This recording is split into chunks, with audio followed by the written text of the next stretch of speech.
Hello viewers, welcome to our channel. నేను మీ చరణ్ పరిమి. వినాయకుడిని arrest చేసి స్టేషన్లో కూర్చోబెట్టిన పోలీసులు వినాయకుడిని అరెస్ట్ చేయడం ఏంటి అని షాక్ అవుతున్నారా? ఇది నిజంగానే జరిగింది. వినాయకుడిని అరెస్ట్ చేశారు.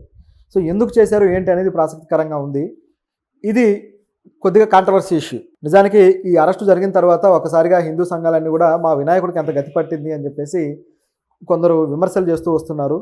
ఇది ఎక్కడ జరిగిందంటే బెంగళూరులో జరిగింది. సో బెంగళూరులో మాండ్య జిల్లాలోని నాగమంగళ పట్టణంలో ఒక ఇన్సిడెంట్ జరిగింది. సో ఆ ఇన్సిడెంట్ ఏంటంటే, ఆ పట్టణంలో వినాయకుడి విగ్రహాన్ని తీసుకొని, ఇప్పుడు వినాయకుడి నిమజ్జనాలు అవుతూ ఉన్నాయి కదా. సో ఈ నిమజ్జనాల్లో భాగంగా ఒక కమిటీ వాళ్ళు, టీబీ ఏరియా యువజన సంఘం అనే ఒక కమిటీ ఉంది. సో ఈ కమిటీ వాళ్ళు వినాయకుడిని ప్రతిమను ఏర్పాటు చేయడం జరిగింది. సరే, అన్ని రోజులు పూజలు చేసుకున్నారు, అంతా బాగా అయింది. అక్కడ నుంచి వినాయకుడిని నిమజ్జనానికి తరలిస్తూ ఊరేగింపు చేపట్టారు. ఈ ఊరేగింపు జాతీయ రహదారి, చామరాజనగర్ జాతీయ రహదారి, జీవర్గి అని చెప్పేసి ఆ ప్రాంతంలో వెళ్తూ ఉన్నారు. ఇలా వెళుతూ ఉండగా ఒక ఇన్సిడెంట్ జరిగింది. అదేంటంటే, ఒక ఏరియాకి వెళ్ళగానే ఆ ఏరియాలో కొంతమంది వేరే వర్గపు వ్యక్తులు కొంతమంది వీళ్ళ మీద రాళ్ళేశారు. సో కొన్నిసార్లు ఏమైపోతుందంటే, కర్ణాటకలో హిందూ ముస్లింల గొడవలు తీవ్రస్థాయికి పెరిగిపోయి గతంలో కూడా 3-4 సార్లు ఇటువంటి పెద్ద పెద్ద గొడవలు అయ్యాయి. గతంలో చూస్తే ఆ బుర్కా నిషేధం గురించి పెద్ద ఇష్యూ వచ్చినప్పుడు ఆ బుర్కా వేసుకొని వచ్చిన అమ్మాయిల మీద ఆ స్టూడెంట్స్ బురద చల్లడం కావచ్చు, చాలా నీచంగా ప్రవర్తించిన సంఘటన చూసాం. అదేవిధంగా ఇప్పుడు చూస్తే ఈ సంఘటనలో ఆ రాళ్ళేసిన యువకులు ముస్లిం యువకులు. అంటే ఎందుకు కులాల పేర్లు మతాల పేర్లు చెప్పాల్సి వస్తుందంటే, ఇంకా మనం మతమౌఢ్యంలో ఉండొద్దు అని అర్థం చేసుకోవడం కోసం చెప్పాల్సి వస్తుంది. ఏ మతం చేసినా తప్పే.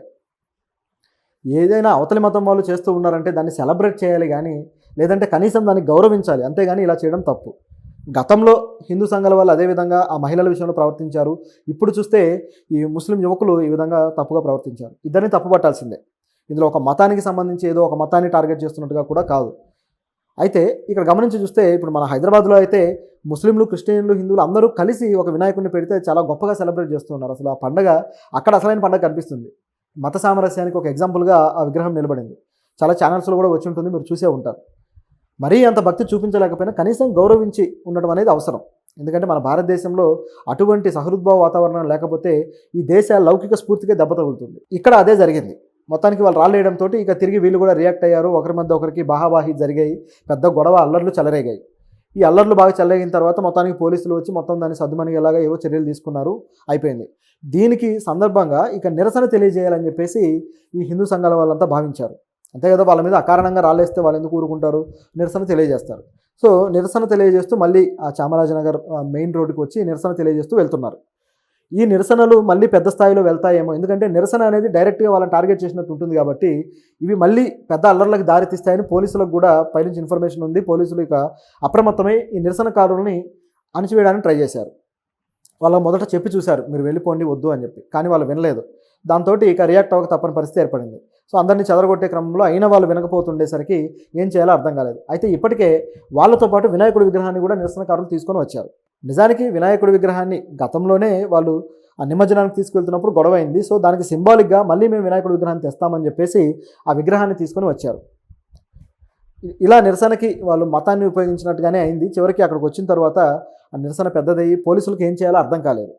ఏ విధంగా దీన్ని అడ్డుకోవాలి అని ఆలోచించి వాళ్ళని చెదరగొడుతుంటే చెదిరిపోవట్లేదు. ఇక లాభం లేదని వాళ్ళ చేతిలో ఉన్న వినాయకుడిని కూడా వీళ్ళు పోలీసులు స్వాధీనం చేసుకున్నారు. స్వాధీనం చేసుకున్నాక ఈ వినాయకుడిని ఎక్కడ పెట్టాలి, ముందు వాళ్ళని కంట్రోల్ చేయాల్సిన బాధ్యత ఉంది కదా పోలీసులకి. చివరికి వాళ్ళు ఏవైతే ఖైదీలను ఎక్కించే వ్యాన్ ఉందో దాంట్లోకి ఎక్కించి పెట్టేశారు.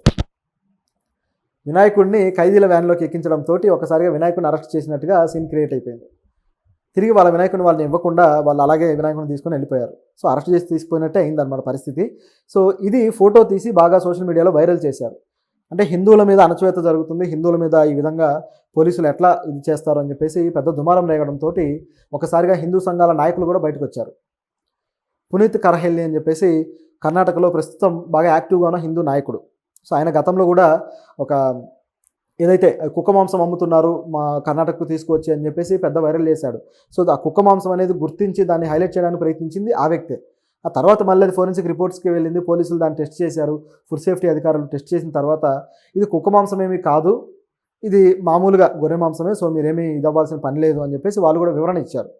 అట్లా వాళ్ళ నుంచి సర్టిఫికేట్ కూడా రావడం జరిగింది. అయితే దీన్ని ఒక విధమైన వివాదంగా మార్చి ఒక వర్గాన్ని తప్పుగా చూపించడం కోసం అతను ప్రయత్నించినట్టుగా ఆ ఇష్యూలో మనకు కనపడింది. ఇక్కడికి వచ్చి చూస్తే ఈ విషయంలో దీన్ని పోస్ట్ చేసి ఇట్లా కర్ణాటకలో హిందువుల మీద ఇటువంటి జరుగుతుంది, వినాయకుడిని అరెస్టు చేసిన చరిత్ర ఈ బెంగళూరు పోలీసులకే దక్కుతుంది, వీళ్ళు ఇక చరిత్రలో నిలిచిపోతారు అని చెప్పేసి ఆయన పెద్ద ట్వీట్ ఒకటి రాసి ఆయన పెట్టడంతో అది కూడా బాగా వైరల్ అయిపోయింది.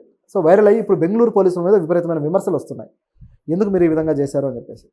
సో నిజానికి ఇది కూడా ఒక విధమైన తప్పే. ఎందుకంటే ఎప్పుడైనా మతం పరంగా నిరసన జరిగినా సరే నిరసన కోసం దేవుణ్ణి వాడడం అనేది నిరసనకారులు చేసిన పొరపాటు అయితే, ఆ దేవుడికే అరెస్ట్ చేసినంత పని చేసి వీళ్ళు చేసింది కూడా అటువంటి పొరపాటే. ఎందుకంటే మతపరమైన సెన్సిటివ్ భావాలని హర్ట్ చేసినట్టు అవుతుంది. ఇది ప్రమాదకరం. నిజానికి గతంలో ఒక సంవత్సరం క్రితం అనుకుంటా పంజాబ్ ఎలక్షన్స్కి ముందుగా ఒక ఇన్సిడెంట్, ఖలిస్తాన్ ఉద్యమం అప్పుడప్పుడే బాగా మళ్ళీ రూపుదాల్చుకొని తీవ్ర స్థాయిలో వెళ్ళింది. ఆ టైంలో పంజాబ్ ఉద్యమాన్ని అప్పుడు బాగా కీలకంగా నడిపిస్తూ ఉన్న ఒక యంగ్ లీడర్, ఆ లీడర్ ఏం చేశానంటే పోలీస్ స్టేషన్ చుట్టుముట్టాలి అని చెప్పేసి అతను ఏదైతే గురు గ్రంథ్ సాహిబ్ ఉంటుందో ఆ గ్రంథాన్ని పట్టుకొని అతను వచ్చాడు. మొత్తం తన నిరసనకారులు 100 మంది ఉన్నారు, చేతిలో ఏమో గ్రంథం ఉంది, పవిత్ర గ్రంథం. ఎవరి మతానికి వాళ్ళ గ్రంథం పవిత్ర గ్రంథమే కదా. సో ఆ గ్రంథాన్ని పట్టుకొని వచ్చాడు. ఇప్పుడు పోలీసులు వాళ్ళ మీద ఏమన్నా లాఠీ చార్జీలు చేసినా, నిరసన తెలియజేసినా ఈ గ్రంథం చేతుల నుంచి కింద పడిపోతుంది. అప్పుడు వాళ్ళకి అది ఇంకా ఎమోషనల్గా బ్లాస్ట్ చేసినట్టు అవుతుంది. వాళ్ళు మొత్తానికి బర్స్ట్ అయిపోయి పోలీసులని ఇక పీస్ చేసేస్తారు. అంతటి ప్రమాదం క్రియేట్ చేసే ఉద్దేశం అతనికి ఉంది. పోలీసులు తమని కనీసం టచ్ కూడా చేయకూడదు, ఈ నిరసన సాఫీగా జాగాలని, పోలీసులను మొత్తం ముట్టడించాలి అని చెప్పేసి అతను భావించి ఇటువంటి ఎమోషనల్ బ్లాక్మెయిల్ కింద ఈ గ్రంథాన్ని పెట్టుకుని వచ్చాడు. అయితే మొత్తానికి పోలీసులు అక్కడ ఏమీ మాట్లాడలేకపోయారు, పోలీస్ స్టేషన్ ముట్టడించారు, నానా రభస చేశారు. అది విజయవంతం చేసుకొని అతను వెళ్ళిపోయాడు. ఆ తర్వాత మళ్ళీ పోలీసులు అతన్ని ట్రేస్ చేసి దాదాపు 15 రోజుల పాటు తిరిగి అతను అరెస్ట్ చేశారు. అతను అక్కడ ఇక్కడ దాక్కుంటే ఆ తర్వాత చూస్తే ఏ ఖలిస్తాన్ నాయకుడైనా అతను భావించారో అతనే ఎంపీగా పోటీ చేసి గెలిచాడు. అంటే ప్రజలు ఎలా ఉన్నారంటే విద్వేషవాదులని, విభజన కోరుకునే వాళ్ళని, ఇలాంటి దుర్మార్గమైన అల్లర్లు చెలరేగి ప్రజల ప్రాణాలతో చెలగాటాలాడే వాళ్ళని కూడా ఎన్నుకొని గెలిపిస్తారు అనేదానికి ఇది ఒక ఉదాహరణ. అంటే ప్రజల ఐడియాలజీలోనే మార్పు వస్తుందా, ఏం జరుగుతుంది? సో ఇదే పద్ధతిలో కర్ణాటకలో కూడా మళ్ళీ దేవుని విగ్రహాన్ని పట్టుకొని రావడం అనేది పోలీసులకే సవాల్ విసరడానికి పనికొచ్చింది అనుకోవాలి. సో ఈ దేవుడి విగ్రహం ఉంది కాబట్టి సో పోలీసులు ఒక కొద్దిగా సంయమనం పాటించి తమ నిరసనకు అవకాశం ఇస్తారని భావించి ఉండాలి. నిజానికి నిరసన ఇక్కడ పెరిగితే అటువైపు నుంచి కూడా అంతే స్థాయిలో రియాక్షన్ వస్తుంది. అప్పుడు ఖచ్చితంగా అది పెద్ద మారణహోమానికి దారితీస్తుంది. కాబట్టే పోలీసులు అలా రియాక్ట్